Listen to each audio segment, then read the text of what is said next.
মনে করো আমাকে, তোমার কথা আর লহরীর কথার মধ্যে আমি একই সুর পাচ্ছি। পাবেনি তো সুস্থ বন্ধুরা, ভালোবাসার মানুষ যখন অন্ধ হয়ে গিয়ে সবচেয়ে বড় শত্রুকে বুকে টেনে নেয় আর নিজের কাছের মানুষকে দূরে ঠেলে দেয়, তখন ঠিক কেমন লাগে? ঠিক এমনই এক বুক ফাটা কষ্টের মধ্যে দিয়ে আজ যেতে চলেছে আমাদের তটিনী, যে শীতালকে পরশুরাম তার অনাগত সন্তানের মা ভেবে মাথায় তুলে রেখেছে। আজ সেই শীতালের পাতা এমন এক ভয়ঙ্কর জালে তটিনী আটকে যাবে, যা থেকে বের হওয়া প্রায় অসম্ভব। পরশুরাম কি সত্যি এতটা অন্ধ হয়ে গেল? আজ তটিনীর চোখের জলের কি কোনো দামই থাকবে না?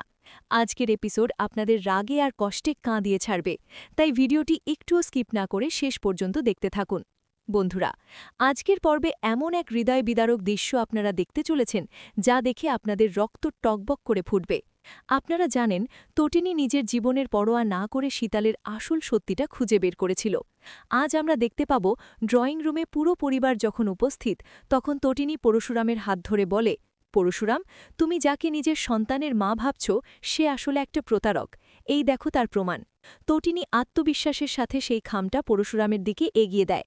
পরশুরাম একরাশ বিরক্তি নিয়ে খামটা খোলে, কিন্তু খাম খুলতেই তার চোখ কপালে ওঠে। সে চিৎকার করে ওঠে, এসব কি তটিনী? বন্ধুরা, তটিনী নিজেও যখন কাগজটার দিকে তাকায়, তার পায়ের তলা থেকে মাটি সরে যায়। সেখানে লেখা আছে, তটিনী মানসিক অবসাদ ও হিংসায় ভুগছে, আর সেই নাকি শীতালকে নিজের শত্রু মনে করছে। হ্যাঁ বন্ধুরা, এই ভয়ঙ্কর চালটা চেলেছে শীতাল। সে আদে থেকেই ফাইলটা বদলে রেখেছিল। এরপর শীতাল শুরু করে তার সেই জঘন্য অভিনয়। সে কেঁদে কেঁদে বলে, আমি জানি তটিনী আমাকে দু চোখে সহ্য করতে পারে না, কিন্তু তাই বলে ও আমার অনাগত সন্তানকে মেরে ফেলার প্ল্যান করবে?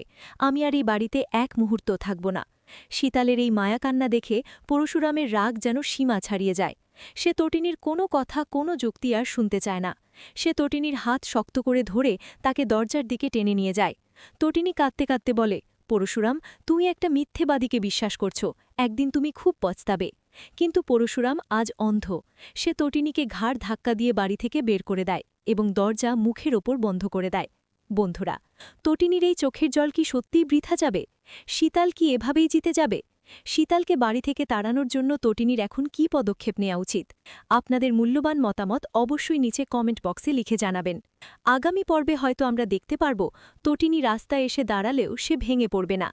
এই অপমান তাকে আরও বেশি জেদি করে তুলবে।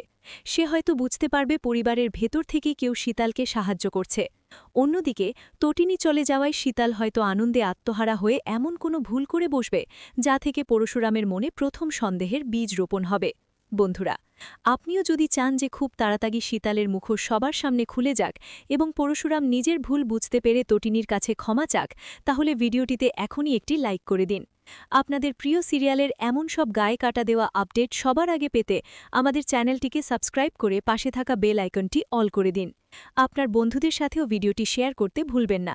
দেখা হচ্ছে আগামী ভিডিওতে নতুন কোনো চমকের সাথে। ততক্ষণ ভালো থাকবেন, সুস্থ থাকবেন।